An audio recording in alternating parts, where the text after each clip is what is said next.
রাব্বুল আলামিন এই পারিবারিক জীবনকে গঠন করার জন্য কোরআনে বারবার আমাদেরকে ইঙ্গিত করেছেন। কোরআনে কারিমে আল্লাহ রাব্বুল আলামিন বারবার বলেছেন, কু আনফুসাকুম ওয়া আহলিকুম নারা, নিজে বাঁচো পরিবারকে বাঁচাও, বাঁচো নিজে পরিবারকেও বাঁচাও। সূরা ফুরকানে লক্ষ্য করেন আল্লাহ রাব্বুল আলামিন দেখেন কি বলছেন। আল্লাহ রাব্বুল আলামিন মুমিনদের সিফাতকে উল্লেখ করতে গিয়ে, সিফাতে হাসানাকে উল্লেখ করতে গিয়ে আল্লাহ রাব্বুল আলামিন বলেন, মুমিন তো তারাই যারা রহমানের বান্দা, তো তারাই জিনা করবে না, মিথ্যা বলবে না, খারাপ কাজ করবে না এবং আল্লাহর কাছে চাইবে, রব্বানা হাব লানা মিন আজওয়াজিনা ওয়া যুররিয়াতিনা কুররাতা আয়ুনি ওয়াজআলনা লিল মুত্তাকিনা ইমামা। আল্লাহর কাছে দুইটা জিনিস চাবে, একটা হলো কুররাত আয়ুনি স্ত্রী, আর একটা হলো মুত্তাকিনদের ইমাম, এমন একজন সন্তান, এমন সন্তানাদি। মালহুজ হলো দুইটা জিনিস। উলামায়ে হযরত আছেন, এরা জানেন একটা পরিবারকে গঠন করতে কতটুক আদর্শ নীতি রাসূলের অনুসরণ করতে হয়। রাসূল সাল্লাল্লাহু আলাইহি সাল্লাম শিখিয়ে গিয়েছেন, একটা হাদিসে মুসাল্লাম রাসূল সাল্লাল্লাহু আলাইহি সাল্লাম আমাদেরকে দেখিয়ে দিয়েছেন।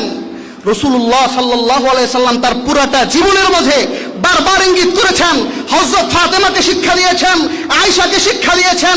হাদিসে দেখলে পাওয়া যায় ফাতেমা রাদিয়াল্লাহু তাআলা আনহার ঘরে কোনো খাদ্য নাই, 2 দিন যায় 3 দিন যায়, আলী কোনো খাদ্য আনতে পারে না।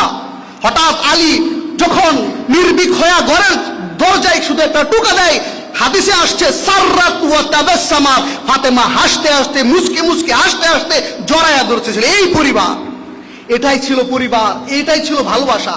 রাসূল কি বলেন দেখেন, রাসূল বলেন আকমালুল মুমিনিনা ঈমানান আহসানুহুম খুলুকা। হাদিসে মুসাল্লাম, উসুলুল হাদিস, এমন একটা হাদিস রাসূল আমাদেরকে দিয়েছেন যে আকমালুল মুমিনিনা ঈমানান, দেখো তোমাদের মধ্য থেকে ঈমানে কামেল, আকমাল কামেল সেই হবে যে আহসানুহুম খুলুকা, যার চরিত্র হবে সুন্দর। বুঝলাম ইয়া রাসূলুল্লাহ চরিত্র সুন্দর, চরিত্র থিওরিটা কি? আসলে চরিত্র যে সুন্দর হবে, চরিত্র থার্মোমিটারটা কি? রাসূল হাদিসের শেষে বলেন খিয়ারুকুম লিনিসাইহিম, যে তোমাদের মধ্যে চরিত্র সুন্দর হলো তারাই যারা তাদের বউদের কাছে চরিত্রবান, যারা তাদের স্ত্রীদের পরিবারের মহিলাদের কাছে ভালো, তারাই হলো আসল পরিবারের মধ্যে, তারাই হলো শ্রেষ্ঠ, তারাই হলো খুলুকে হাসানার অধিকারী। কি থিওরিটা দিয়েছেন দেখেছেন?